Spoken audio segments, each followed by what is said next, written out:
Hey guys, welcome back to my channel. In this video, I will be repairing an iPhone SE first generation. The glass on the screen is completely cracked. This model actually came out in 2016 and currently supports up to iOS 15. iOS 16, which is the latest iOS software, is not supported on these models anymore. Today, you won't be seeing many people using this model, and it wasn't actually too popular when it came out because people did not really like the smaller size iPhone after the iPhone 6 series came out. The body style is similar to the iPhone 5 series, however, the iPhone SE second generation and the third generation look similar to the iPhone 8. This iPhone SE is pretty compact and it still feels great in hand. In repairing this iPhone, I am using the iFixit Protect Toolkit, which is a great starter kit for anyone to use. I would highly recommend this kit to any beginners. I'm going to start the repair by taking off the screen first using the prime tool. Before any repair, you should definitely turn off the device to avoid any short circuiting. First off, you have to remove the two faceplates holding in the battery connector and the display connectors. The home button is also connected to the charging port, so be careful lifting the screen up. Once the screen is off, I'm going to remove the small parts from the screen, such as the home button, the front camera, the screen backplate, and the brackets along with the screws.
Once you have the new screen, put everything the same way it came off of the old screen back onto the new screen. They relatively go in the same way. You just have to be really careful. The LCD is very fragile, so be careful not to nick it or hit it in any way. This has happened to me previously, and the LCD did end up getting damaged. I accidentally used too much force using the driver, not realizing. The screen started showing colored lines and I knew I damaged it. The backplate goes on the same way. It's not too difficult to put that back on, to be honest. Before I really start putting the screen back together, I'm going to do a quick test to see if the screen works properly.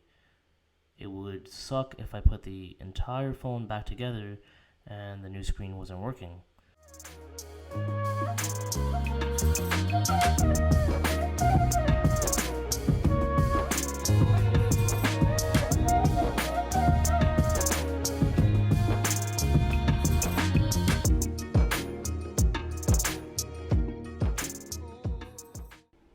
So the test looks good. I don't see any issues with the new screen. The phone actually died before I could do any further tests, but I was confident it didn't have any issues. The front camera and the home button go in the same way they came out with the brackets on top of them. I recommend keeping all the screws organized. It's easy to lose screws.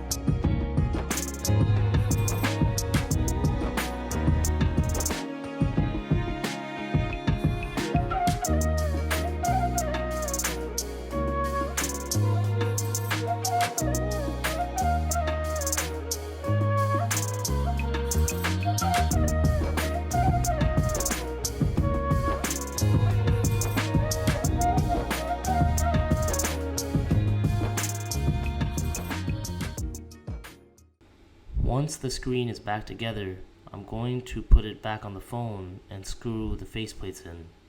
Even though it can be possible, do not put different screws in the wrong holes. The home button can be very tricky getting the connector in, but you have to be patient. You'll get it eventually.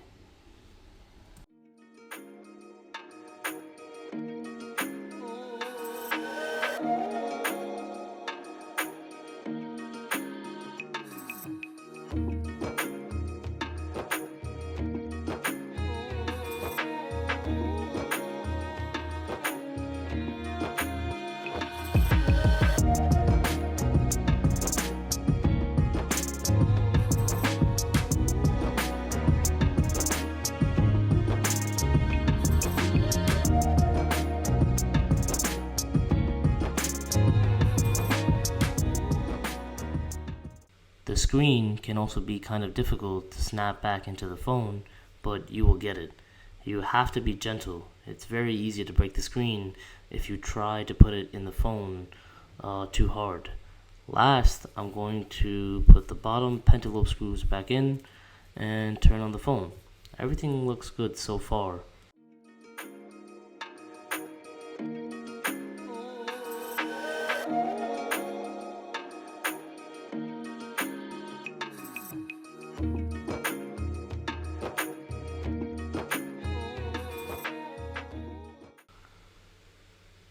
That's it guys, thanks for watching my video on this repair. If you have any questions, you can always comment down below and I'll be sure to answer them.